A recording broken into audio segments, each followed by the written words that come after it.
함께 나눌 말씀은 누가복음 17장 11절부터 19절 말씀입니다. 누가복음 17장 11절에서부터 19절 말씀 한 절씩 교독합니다. 제가 11절 읽습니다. 예수께서 예루살렘으로 가실 때 사마리아와 갈릴리 사이로 지나가시다가 마을에 들어가시니 나병 환자 열이 예수를 만나 멀리 서서 소리를 높여 이르되 예수 선생님이여 우리를 불쌍히 여기소서 하거늘 보시고 이르시되 가서 제사장들에게 너희 몸을 보이라 하셨더니 그들이 가다가 깨끗함을 받은지라. 그중 한 사람이 자기가 나은 것을 보고 큰 소리로 하나님께 영광을 돌리며 돌아와 예수의 발 아래 엎드려 감사하니 그는 사마리아 사람이라. 예수께서 대답하여 이르시되 10사람이 다 깨끗함을 받지 아니하였느냐? 그 9은 어디 있느냐? 이 이방인 외에는 하나님께 영광을 돌리러 돌아온 자가 없느냐 하시고. 같이 읽습니다. 그에게 이르시되 일어나 가라 내 믿음이 너를 구원하였느니라 하시더라. 아멘. 안녕하세요. 예배 나오신 여러분들 주님의 이름으로 환영하고요. 페이스북 라이브에서 보고 계실 여러분들도 주님의 이름으로 환영합니다. 오늘은 6월 첫째 주입니다. 광고 같은 얘기를 좀 잠깐 먼저 할게요. 6월 첫째 주입니다. 그래서 이제 하반기가 시작되고 있습니다. 여러분, 상반기에 코로나는 변수였습니다. 그래서 내가 해오던 것들이 있었는데 갑자기 코로나가 터져서 해오던 것들을 미루고 일단 코로나에 집중해야겠다, 이 문제를 해결해보자 라는 것이 우리의 삶의 태도였죠. 근데 하반기에 코로나는 상수입니다. 이제는 이 12월 31일 이 하반기가 끝날 때까지 우리는 이것과 함께 가야 돼요. 그렇죠? 방역 지침을 지켜야 되고요. 백신 나오기 전에 해결되지 않을 거고요. 우리가 이미 경험한 것처럼 확진자 수가 10 미만으로 떨어진다 할지라도 안심하면 예전 생활로 돌아갈 수가 없습니다. 그렇죠? 이제 하반기에서는 상수로 생각하고 하셔야 됩니다. 전반기에서는 그래서 미룰 수 있었어요. 내가 신앙생활도 미루고 교육도 미루고 사업도 미루고 매출도 떨어져서 좀 미루고, 그래 좀 미루고 이건 코로나니까 변수잖아 라고 할 수 있었어요. 근데 하반기는 아니에요. 상수에 이제 우리 그럼 같이 가야 돼요. 그럼 고민을 해야 돼요. 경제적으로도 고민하셔야 됩니다. 코로나가 계속 같이 사는 상황에서 내가 소비 규모가 있고 지출 규모가 있는데 이걸 어떻게 맞춰야 되나. 내가 이 하반기 어차피 수능이 12월에 돌아올 건데 그럼 교육을 어떻게 해야 되나. 신앙도 어차피 코로나라는 시즌이 흘러갈 건데 그럼 내가 이 속에서 신앙생활을 어떻게 해야 되나 라고 고민하셔야 돼요. 여러분 오해하지 마세요. 에이 다시 오프라인 예배를 드리자, 예전처럼 하자, 그렇게 못해요. 그럼 코로나랑 같이 가는 게 아니지. 대신 총액을 맞추셔야 돼요. 내가 코로나가 없을 때 예배를 이렇게 드리고 순모임은 이렇게 하고 양육은 이렇게 받고 교회 공동체 사람들이랑 주일날 이렇게 교제하면서 나름대로 은혜를 받았던 총액이란 게 있단 말이에요. 내가 그래서 80의 은혜를 받고 내가 신앙생활을 했었어 라는 게 있어요. 근데 우리가 그 총액이 떨어진 걸 경험하실 거예요. 60, 70, 50, 40 좀 떨어졌어요. 그래도 변수잖아 라고 갈 수 있는 거예요. 저도 그렇게 했어요. 이 상황이 해결되기 전까지는 우선순위가 아니니까 그렇다라고 했어요. 하지만 하반기는 아니에요. 코로나 지침을 완전히 지키셔야 돼요. 저는 지금 한 몇 분 정도 오셨지? 그렇게 요 정도 인원이 전 괜찮아요. 페이스북 라이브에 계신 분들 너무 좋고요. 안 오셨으면 좋겠어요. 저 이 정도 인원이 마음에 안심되지. 이거보다 많아지는 건 저도 생각이 많아져요. 그러면 그때부터. 근데 그러시면 좋겠어요. 근데 이 정도는 괜찮을 것 같다는 생각을 갖고 있어요. 근데 그 다음부터 이제 그러니까 고민하셔야 돼요. 어떻게 할지. 그럼 내가 그러면 하반기 어떻게 할지 우리 같이 고민을 해야 됩니다. 예전처럼 할 수는 없어요. 그럼 온라인이 늘어나야겠죠. 다른 계기들이 만들어져야 돼요. 그래서 총액을 맞춰야 돼요. 여러분 경제적으로는 그렇게 하시죠. 내가 코로나 이전에는 내가 월 수입이 얼마였어. 근데 지금 월 수입이 얼마야. 이런 생활이 안 돼. 그럼 여러분 자연스럽게 어떻게 생각하세요? 다른 수입처를 생각하시죠. 지출을 줄이던가 하셔야죠. 그렇죠? 마찬가지예요. 영적으로 여러분들이 지출을 줄이던가, 그러니까 내 정서적으로 나를 소비시키던 걸 줄이던가, 아니면 수입을 늘려서 유지를 시키셔야 돼요. 그래야지 여러분의 영적 상태가 유지될 수 있습니다. 그리고 또 성장할 수도 있어요. 여러분 오히려 이것이 되게 다른 방식의 여러분들의 개인의 영적 기회일 수 있습니다. 고민하시면. 남의순교회가 어떻게 출발했습니까? 남의순교회는 많은 분들이 잊어버리셨지만 저도 잊고 살 때가 있지만 남의순교회 모토가 뭐예요? 내가 숨을 쉬면 세상을 숨을 쉰다. 그렇죠? 그래서 뭐에 집중하자는 거예요? 개인 영성에 집중하자는 거죠. 그렇죠? 그러니까 지금은 여러분들 스스로 되게 주체적으로, 왜냐하면 이전의 방식에서는 여러분들 주일날 교회 안 오잖아요. 그리고 제가 여러분들을 개인적으로 컨택하고 얼굴 보고 만나봐서 신앙 상태가 좀 안 좋아진 것 같으면 얘기하죠. 그렇죠? 하지만 지금은 어때요? 여러분들이 교회 안 와도요 누군가 지금 페이스북 라이브에 계셔도 제가 그렇게 신경 쓰지 않아요. 당연히 안 와야지 라는 생각을 한단 말이에요. 그렇죠? 그러니까 여러분들 그거 고민하셔야 돼요. 내 스스로 조금 더 주체적으로 개인 영성을. 내 총액이 얼마가 필요하냐? 난 어느 정도의 은혜가 필요하나? 그렇죠? 그런데 어느 정도 지금 떨어졌나? 수입이. 그럼 내가 이걸 어떻게 맞춰야 되나? 여러 가지를 고민을 하고 있고요. 기도해 주셨으면 좋겠어요. 그런데 6월 하반기가 되면 사금의 시간도 굉장히 다시 확대 개편할 겁니다. 유튜브 콘텐츠에서 좀 다시 생각을 할 거예요. 그래서 어떻게든 우리가 이 상황에서 은혜 받는 경험들을 해나갔으면 좋겠어요. 여러분, 세계교회 전통은요, 정치적인 핍박이 있을 땐 지하로 들어갔고요, 목회자가 없을 땐 라디오 방송으로 예배 드리고요, 많은 이런 넘어섰던 경험들이 있어요. 그럼 그때가 단지 넘어섰던 경험이냐? 그렇지 않아요. 그게 오히려 신앙적인 도약기가 되기도 했습니다. 여러분, 신앙은 간단해요. 예배를 모이느냐 모이지 않느냐, 순모임을 하느냐, 양육을 받느냐. 아니요, 신앙은 그보다 훨씬 더 간단해요. 하나님은 살아계시고 우리는 그 은혜가 필요하다는 거예요. 그럼 그걸 어떤 그릇에 담을 거냐는 그때그때 달라질 수 있어요. 대신 그 고민을 해야 돼요. 예전에 쓰던 그릇이 없어졌잖아요. 그럼 그 은혜를 담을 수가 없습니다. 그럼 새로운 그릇을 만드셔야 돼요. 우리는 이 상황을 모두가 처음 겪어보는 상황이에요. 저는 이제까지 목회를 개인 신방 위주로 많이 했습니다. 제 주중은 약속이 되게 많았어요. 모임이 많았고요. 하지만 그래서 약속과 모임이 많았기 때문에 그래서 주일날 혹은 교회 전체적으로 양육과 행사나 그런 것들이 돌아가지 않아도 개별적으로 대응해 나가는 목회였어요. 근데 이게 거의 스톱되거든요. 사람 만나자고 잘 못하겠어요. 만나자고 하신 분들은 제가 만나고 여전히 신방도 하고 상담도 하긴 하지만 제가 먼저 이렇게 만나자고 하기엔 되게 그래요.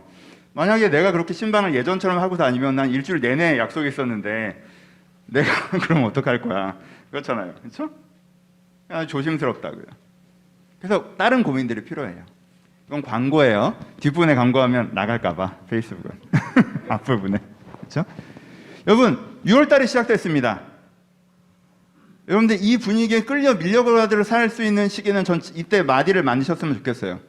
코로나니까 운동 안 하셨습니까? 홈트 시작하세요. 집에서 하십시오. 언제까지 안 할 거예요? 이거 안 끝나요. 그렇죠? 이렇게 쉽게 안 끝날 거예요. 그럼 코로나니까 재정 문제, 수입이 줄어들어도 그냥 쓰던 대로 쓰셨어요? 여러분 큰일 나요. 지출 주의셔야 돼요. 수입을 늘리시거나. 코로나니까 기도 안 하시고 예배 안 드리시고 그냥 그래도 뭐 이거 코로나니까 여러분 이 코로나 우리의 핑계가 될 수는 없어요. 이제 더 이상. 왜? 이제부터 이건 상수예요. 하반기 시작이고 12월까지 해결되지 않을 거예요. 그럼 이 반년을 어떻게 하실 겁니까? 코로나와 함께 지나가야 되는데. 그렇죠? 그럼 내가 어떻게 할지 우리가 핑계 대지 말고 그것들 같이 고민해 보셨으면 좋겠습니다. 그렇죠? 그래서 같이 고민했으면 좋겠어요. 제가 그래서 개인적으로 전화도 드릴 거고 뭐 카톡도 할 거고 얘기를 나눌 거예요. 여러분 우리가 함께 모여 고민하지 못한다고 해서 우리 고민이 연결되지 않는 건 아닙니다. 그렇죠? 각자 처소에서 고민하시고 기도해 주셨으면 좋겠어요. 교회 공동체를 위해서. 교회가 잘 됐으면 좋겠다 이 얘기를 하자는 게 아니에요. 저희 교회는 잘 되고 있어요. 왜? 우리는 어차피 느슨한 연대였거든. 큰 타격이 없어. 우리 교회가 지금. 재정적으로도 타격이 없어요. 뭐 모임이 어떤 게 특별히 안 되고 무너지고 그럴 만한 모임이 우리가 별로 없었잖아. 근데 여러분들 개인의 신앙이 괜찮으십니까? 그 부분에서는 지금 타격이 있다고요. 그러니까 그거에 대해서 우리가 같이 고민해보고 같이 대안을 세우면서 이게 각자의 현장에 혼자 서 있지만 우리의 은혜가 지켜지는 그런 것들을 좀 같이 만들어갔으면 좋겠습니다. 들어주셔서 감사해요. 다시 한번 여러분 예배 오시면 여러분들 주님의 이름으로 환영하고요. 페이스북 라이브에 계신 분들도 환영합니다. 제가 페이스북 라이브는 출첵을 할게요. 여러분 저 옛날 사람이라 댓글로 출첵을 못해요. 카톡을 보내주세요. 저한테. 페이스북 라이브 오늘 계셨던 분들은 저한테 예배 중이나 예배 끝나고 카톡 보내주셔서 이 친구가 예배 함께 했구나. 그리고 저랑 설교 얘기도 잠깐 나눌 수 있고 그렇게 해주셨으면 좋겠습니다. 설교 시작해보죠. 지난주랑 같은 본문이에요. 하지만 좀 다른 이야기를 해보도록 합시다. 지난주 설교 기억하십니까? 지난주 설교에선 이제 10명의 문둥병자 얘기를 했어요. 근데 그중에 오늘 9명과 1명으로 나눠지죠. 그 얘기를 해봅시다. 9명의 문둥병자는 어떻게 했죠? 이 사람들 대단한 사람들이라고 그랬어요. 소문으로 예수님 얘기를 듣고요. 그 예수님의 나를 구원하실 수 있겠다라는 기대감을 가졌죠. 그래서 행동했어요. 돌을 맞지 않을 정도의 거리에 서서 자기가 있어야 될 자리에 있었죠. 그 다음에 뭐 합니까? 간구했어요. 그렇죠? 예수야, 우리 불쌍히 여기셔서 도와주세요. 간구하죠. 간구 안 되면 어떻게 했다고 그랬어요? 순종했어요. 예수님이 가까이 오지도 않고 만져주지도 않고 제사장에게 가서 보여 라고 해서 언뜻 오해하면 그냥 쫓아내는 건가라고 오해할 수도 있는데 어떻게 했어요? 순종했죠. 아, 그러면 제사장에게로 달려갔어요. 제사장에게로 갔어요. 병이 낫지도 않은 상태에서 순종했어요. 너무너무 잘했죠. 그랬더니 이렇게 순종했더니 하나님께서, 예수님께서 어떤 기적을 베풀어 주셨어요. 이게 치료되는 기적을 베풀어 주셨죠. 그렇죠? 순종했더니. 그러면 어땠을까요? 어땠을까요? 가다가 깨끗해졌어요. 막 이렇게 열매에 같이 가고 있었는데 이렇게 옆을 보니까, 잠깐만, 너 얼굴이 그렇지 않았었잖아. 여기 뭐가 막 나고 여기가 막 뭉개져 있었는데 여기가 정상이 된 거야. 잠깐만, 내 팔이 정상이 된 거야. 서로를 봤는데 갑자기, 와, 여러분 이 충격을 상상할 수 있어요? 이 사람들이 얼마나 기뻤겠어요. 막 서로의 몸을 만지고 보면서 기뻐 뛰고 울고 부둥켜 안고 진짜 엄청난 환희를 경험했을 거라고. 와, 너무 기뻐. 그 다음에 제사장에 가라고 하셨잖아요. 빨리 제사장한테 가야지. 제사장에 갔다 몸을 보여야 그 다음 어디 갈 수 있어요? 집에 갈 수 있잖아요. 난 이제 더 이상 나병촌으로 돌아가지 않아도 돼요. 나 혼자촌으로. 이제 나는 제사장을 만난 다음에 집에 갈 거예요. 내가 만나고 싶던 사람들이 있어요. 내가 먹고 싶던 음식이 있고요. 내가 들어가고 싶었던 내 방이 있었단 말이에요. 그렇죠? 이제 내가 치료받아서 할 수 있는 걸 할 수 있게 된 거예요. 그러니까 이 사람들이 어떻게 했어요? 너무 서로 기뻐하면서 제사장한테 계속 달려가는 거죠. 그렇죠? 제사장을 만났겠죠. 몸을 보였겠죠. 그래서 집으로 갔을 거예요. 그럼 여기에 어떤 잘못이 있어요? 그럼 여기 어떤 부자연스러움이 있나요? 없죠? 어떻게 그렇게 할 수 있어? 되게 잘못했네 라는 씬이 나오지 않아요. 이 씬을 쭉 보고 있으면 저건 아니지, 저건 너무 없어요. 씬이 자연스럽게 연결돼요. 뭔가 잘못했다고 느껴지지도 않아요. 아쉬운 장면이 있을 뿐이에요. 그것도 잘 들여다봐야. 지금 예수님은, 성경은 뭐가 아쉽다고 하시는 거예요? 자신의 병을 치료받았는데 그 감격 속에서 자기를 치료해 주신 예수님이 완전히 잊혀진 게 아쉽다는 거죠. 그렇죠? 하나님이 이 일을 하셨다는 것이 잊혀지는 게 아쉽다는 거죠. 저는요, 충분히 잊어버릴 수 있다고 생각해요. 그리고 예수님이 가다가 나오면 와서 인사해라 라고 얘기 안 했잖아. 가서 보이라고 했잖아. 괜찮아요. 충분히 잊어버릴 수 있다고 생각해요.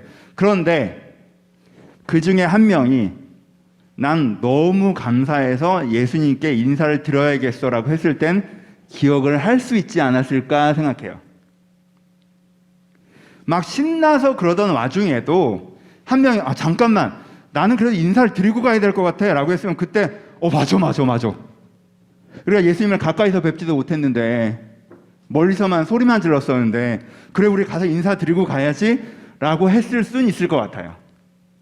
근데 안 그랬죠. 이게 좀 아쉽죠. 왜 이 사람들은 그렇게 했을까요? 이런 아쉬운 모습이 나타났을까요? 그들의 시선이 환경에 집중되어 있었으니까. 그러면 이해는 돼요. 여러분, 이 사람을 되게 나쁜 사람으로 몰아가면요, 우리가 되게 중요한 부분을 놓쳐요. 이해는 돼요. 그렇지 않아요? 얼마나 보고 싶었겠어. 그렇잖아요. 얼마나 가고 싶었겠어요. 보고 싶은 사람도 많고요, 먹고 싶은 것도 많고요, 하고 싶은 것도 많고요.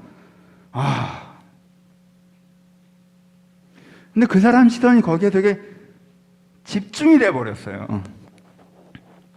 그러니까 뭐가 잊혀져요? 하나님이 잊혀져요. 아쉽게도. 일반적으로요, 이런 모습 우리에게도 많이 나타납니다. 그렇죠? 환경적인 어려움이 있어요. 환경적인 어려움이 있을 땐 기도하고, 정말 매일 큐티하고, 매일 기도하고, 매일 말씀 보고, 예배 자리를 사모하는 마음으로 달려오고, 교회 공동체도 너무 애정을 갖고. 근데 그렇게 고민하던 시험, 취업, 결혼, 경제의 문제, 관계적인 문제, 내면적인 문제가 해결이 딱 됐어요. 그럼 급격하게 하나님에 대한 관심을 잃어버려요. 큐티도 안 하고 기도도 안 하고 예배의 자리도 그냥 의무감에 참석하거나 그것도 또 시간 안 맞으면 안 하고 공동체에 대한 관심도 없어지고. 저는 이런 경우를 종종 봐요. 그 사람과 함께 기도했던 제목이 응답되었는데 그 사람의 신앙은 오히려 전보다 더 안 좋아지고 어떤 면에서 하나님을 점점 떠나가는 모습을 볼 때가 있습니다. 왜요? 이 사람의 시선이 여기에 되게 집중되어져 있으니까. 경우의 수가 여러 개죠. 어떤 친구는 너무 심해요. 야, 그래도 너무 감사하다. 우리가 그때 이거 갖고 기도했는데 막 했더니 되게 아, 맞아. 내가 이거 기도도 했었지? 라는 반응일 때도 있어요. 이 사람 머리에는 하나님이 해주셨다는 생각이 전혀 없어요. 이게 원래 될 일이었다고 생각해요. 내가 했다고 생각하고 다른 사람이 해줬다고 생각하고 상황이 그렇게 됐다고 생각하지. 아, 목사님 기도해 주세요. 같이 우리 기도하고 그 마음은 싹 잊어버렸어요. 아예 하나님이 해주셨다는 생각이 없어. 그땐 좀 저도 민망하죠. 괜히 내가 숟가락 없는 사람인 것 같아서. 뭐 내가 얻는 것도 아닌데. 그렇지. 하나님이 성격이 좋으신 것 같아. 내 성격 같으면 뺐을 것 같은데 다시. 이런 경우도 있고. 어떤 분들은 막 기도했는데 잘 안 됐어요. 그러니까 급격하게 신앙의 위기를 맞아요. 하나님을 원망하고 하나님이 없는 것 같고 기도한 게 헛된 것 같고. 그래서 신앙적으로 그냥 신앙생활을 하다가 뭔가 인생의 숙제가 생겨서 그거 한번 매달려서 기도해봤는데 그게 자기 생각처럼 안 되니까 전체가 흔들려버려요. 어떤 분들은 두 가지 경험을 다 해요. 기도해서 응답받은 게 분명히 있어요. 근데 응답받지 못한 것도 있어요. 이 두 가지 경험을 다 했어요. 신앙생활 오래 하다 보니까. 그럼 어떻게 돼요? 편견으로 수렴되죠, 보통은. 기도해봐야 쓸데없는 것도 아니야. 근데 기도한다고 다 되는 것도 아니야. 그러니까 일단 한번 해보는 게 좋아. 하지만 안 될 수도 있으니까 크게 기대하지 말고. 이 정도로. 그래서 그냥 이분은 그냥 약간 뭐라고 할까? 약간 되게 노회한 정치인 이미지로 기도해요. 하나님 뭐 이렇게 해주시면 좋고 안 해주셔도 뭐 제가 뭐 컴플레인하는 스타일은 아닌 건 아시고 하지만 좀 해주셨으면 좋겠고 하지만 안 해줄 수도 있어. 그러니까 플랜 B가 항상 있어야 돼. 약간 이런 마인드? 중간으로 수렴돼요. 다양한 경우의 수가 있지만 기본적으로 이 사람은 되게 내 신앙과 환경의 개선이 1대1로 연결돼서 생각하고 있는 모습을 보여줍니다. 여러분 다시 한번 강조해요. 지난주 설교를 기억하세요. 그러니까 나쁜 것과 아쉬운 거는 큰 차이가 있어요. 그렇죠? 아, 남편이 돈도 잘 벌어오고 나를 정말 사랑하기도 하는데 애가 가사에 동참하질 않아. 그럼 얘가 나쁜 거예요? 아쉬운 거예요? 아쉬운 거죠. 그렇죠? 와이프가 정말 나를 사랑하는 것도 알겠고 그런데 말을 너무 함부로 해. 그럼 나쁘다기보다는 좀 아쉬운 부분이에요. 장점들이 분명히 있잖아요. 근데 그 단점이란 게 있는 거고. 그러니까 나쁜 걸 다룰 때와 아쉬운 걸 다룰 때는 분명히 우리의 태도가 달라야 된단 말이에요. 이 사람들 되게 신앙 좋은 사람들이에요. 다시 강조해요. 소문처럼 지나가는 것들을 자기 말씀으로 붙잡은 사람이에요. 자기가 해야 되는 행동을 똑바로 했던 사람이에요. 부르짖어 간구하는 사람들이에요. 내가 이해되지 않지만 순종한 사람들이에요. 그렇죠? 여러분 이거에 대해서 존경, 리스펙트를 잃어버리시면 안 돼요. 그런데 아쉬운 부분이 있죠. 왜? 내 신앙을 계속 환경 개선에만 연동시키니까. 그렇죠? 그럼 어떤 문제가 발생해요, 결과적으로. 결과적으로 어떤 문제가 발생해요?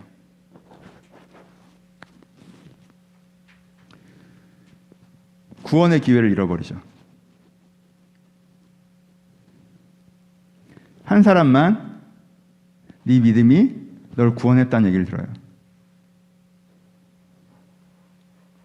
그럼 이거 되게 자연스러운 거 아시겠죠? 이 사람들한테, 이 9명한테는 삶의 구도가 뭐예요? 좋은 환경, 행복한 나죠. 좋은 환경, 행복한 나. 여러분 구원이라고 하는 건 자기 인간에 대한 정의 부분이 선결돼야 돼요. 내가 나에 대한 정의가, 책 다 읽으셨죠? 내가 환경이 나를 만든다라는 정의 속에서 움직이는 사람이면 좋은 환경, 행복한 나가 내가 나를 바라보는 기본 구도로 돼 있으면 환경이 좋아져서 내가 행복해졌어. 환경이 안 좋아져서 내가 그렇게 행복해지지 않았어. 여기서 얘기가 끝나죠. 그러니까 구원이라는 부분이 들어오기가 어려운 거예요. 아예. 포인트를 아시겠어요? 너 그런 식으로 했으니까 내가 구원 안 시켜줄 거야. 이게 아니에요, 지금. 이 사람이 나를 이해하는 영역 자체가 극우도로 되어 있기 때문에 그런 부분들이 수렴될 수가 없다고요. 구원이 이루어지려면 어떻게 해야 돼요? 내가 나 자신을 볼 때 잠들어 있는 영혼, 진정한 나, 이렇게 돼야 된단 말이에요. 그냥 좋은 환경, 좋은 나가 아니라 내가 지금 영혼이 잠들어 있는데 내가 이 영혼이 깨어서 진정한 내가 돼야 내가 나로서 살아갈 수가 있어 라는 구도로 내가 나를 바라보고 있어야 하나님이 이 사람의 인생에 넓게 역사하실 수가 있는데, 이 사람은 이렇게 좁게 보고 있기 때문에 환경과 나의 구도로만 나를 보고 있기 때문에 하나님을 믿더라도 하나님이 영역 이상으로 활동할 수가 없게 되는 거예요. 그러니까 잘못했다기보다 아쉽다고 얘기하는 거예요. 이 사람들이 이런 식으로 믿었거든요. 너희는 세속주의적으로 하나님을 믿었구나. 내가 너를 저주해서 구원하지 않는다. 이게 아니에요. 그런 평가적인 라인이 아니라고. 이 사람이 애초에 신앙을 바라보는 생각 자체의 구도가 그렇게 되어 있는 문제란 말이에요. 한 명 얘기를 해봅시다. 다른 한 사람은 어떻게 하죠? 똑같이 흘러가죠. 소문을 들었어요. 예수님이 나를 구원할 수 있을 거라고 생각해요. 자기가 있어야 될 자리에 섭니다. 간절히 간구하죠. 그리고 이해되지 않지만 순종해요. 기적적으로 치료를 경험해요. 그 다음에 다른 9사람은 난 이제 치료되어 있으니까 이걸 먹고 이걸 누리고 이 사람들을 만날 수 있겠구나라고 갔는데, 이 한 사람은 어떻게 반응해요? 너무 감사하다. 너무 감사하다.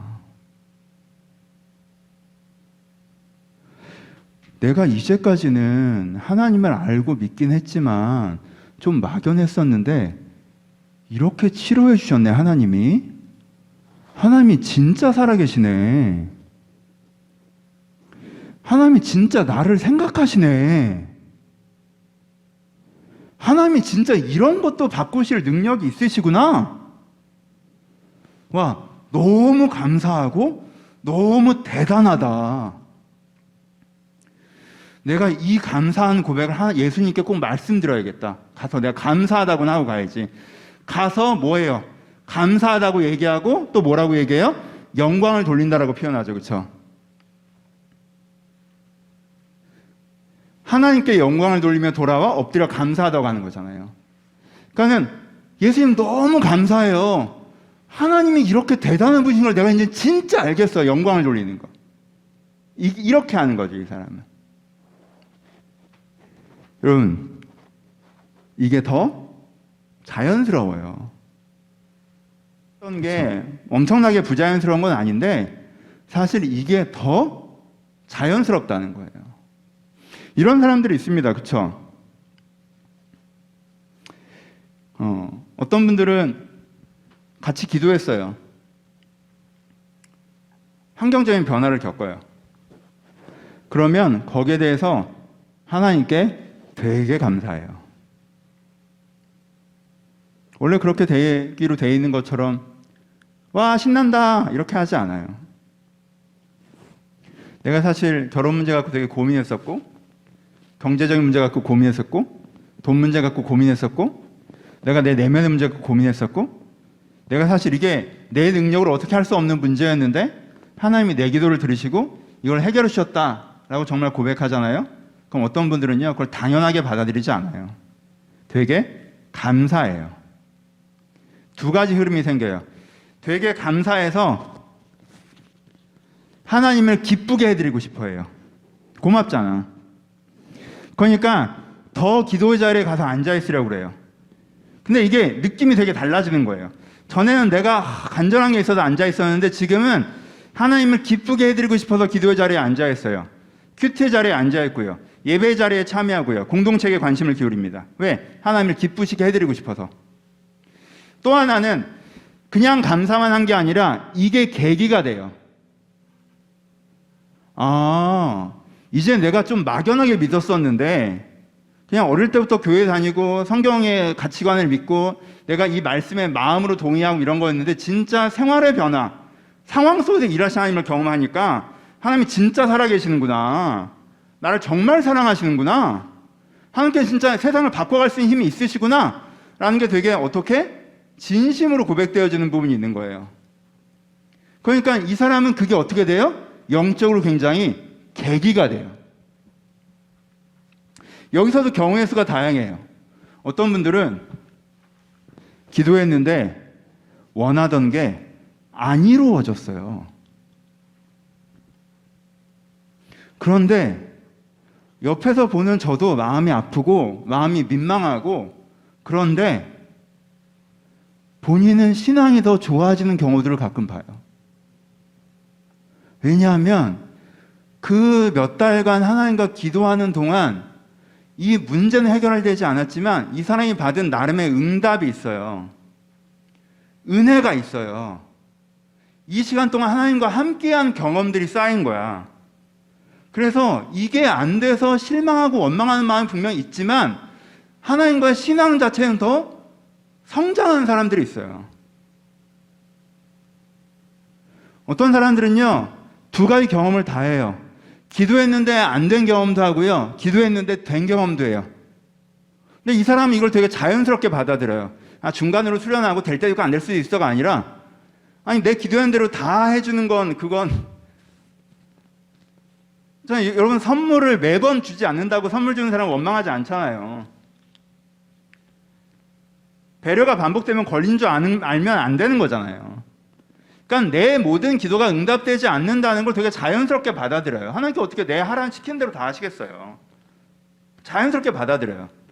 그래서 된 거에 대해서는 감사하는 아까 그 마음을 가져요. 안 된 거에 대해서는 하나님과 그 기간 동안 쌓였던 그 무엇이라는 게 있어요. 이게 안 됐던 이유들을 또 어느 정도 이해하고 있고요. 그래서 그 두 가지 모두가 이 사람을 하나님과 가깝게 해요.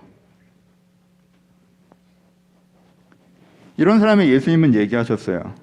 네 믿음이 너를 구원하였다.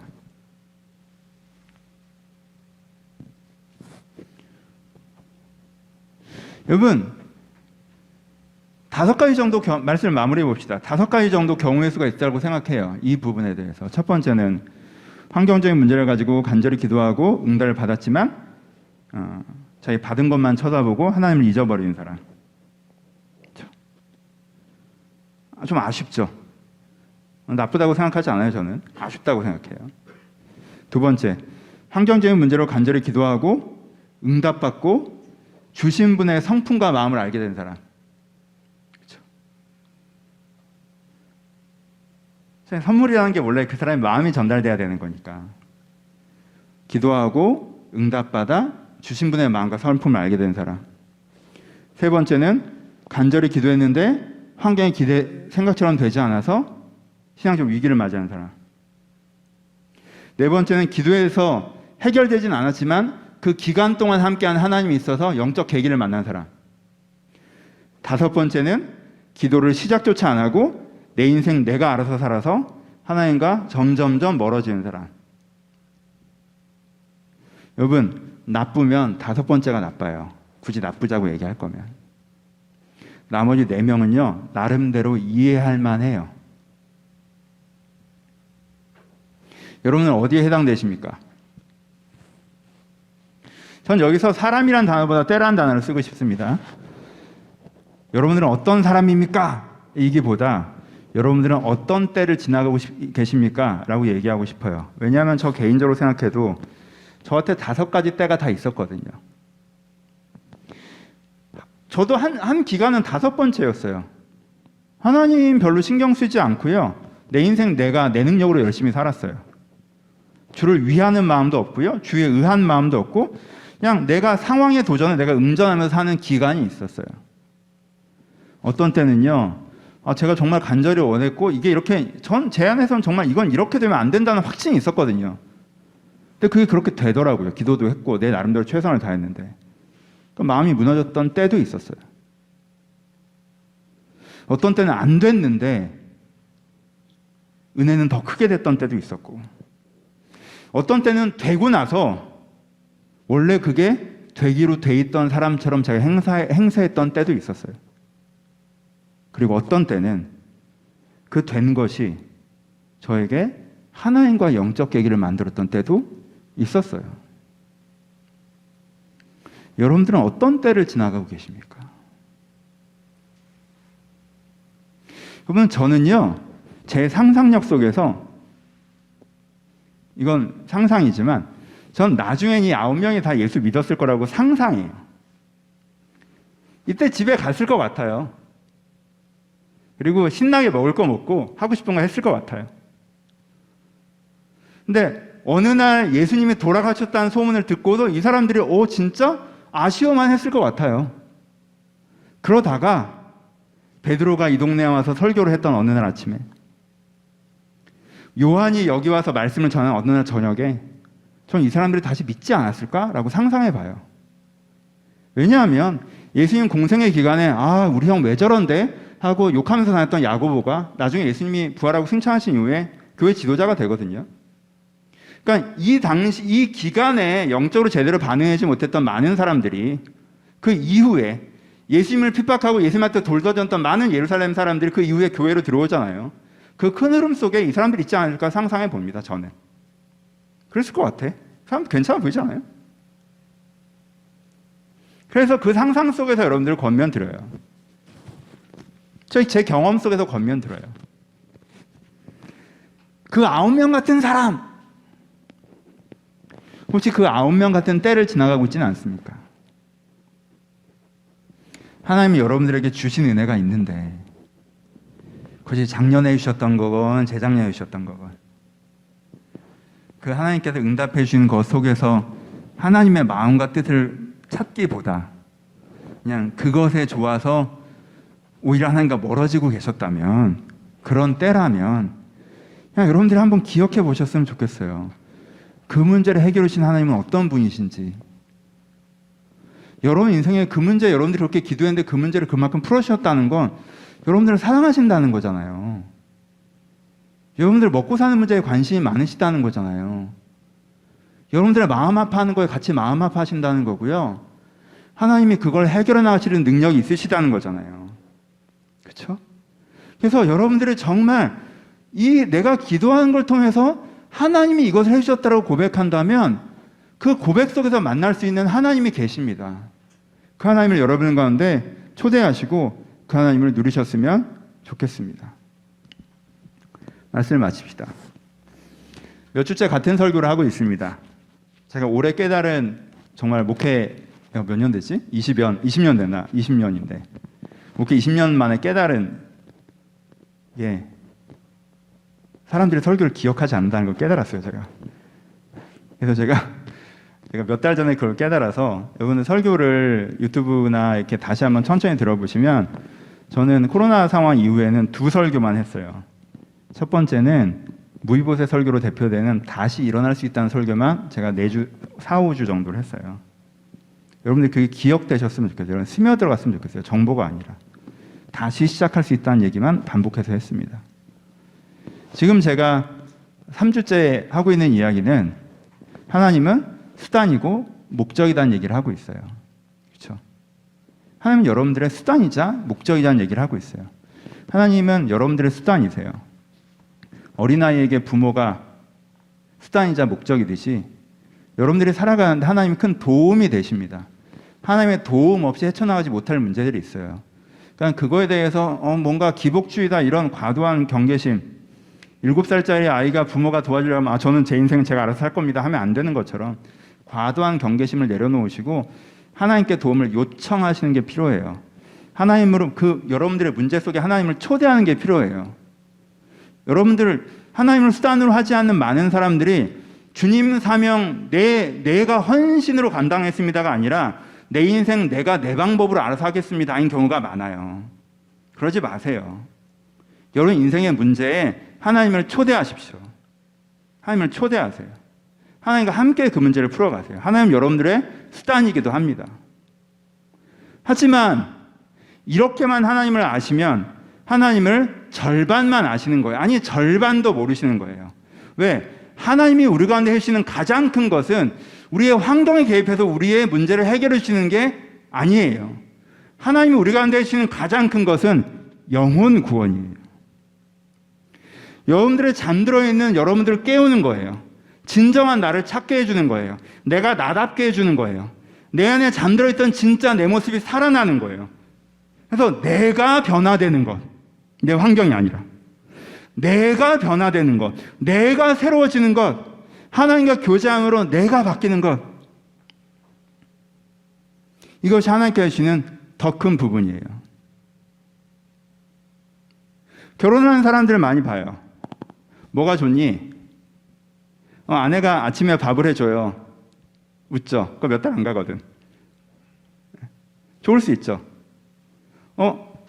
남편이 열심히 뭘 해줘요. 좋을 수 있죠. 여러분, 그걸 안 해야 돼요, 그러면? 아니죠. 그 좋은 건 너무 좋은 거예요. 그걸 누리세요.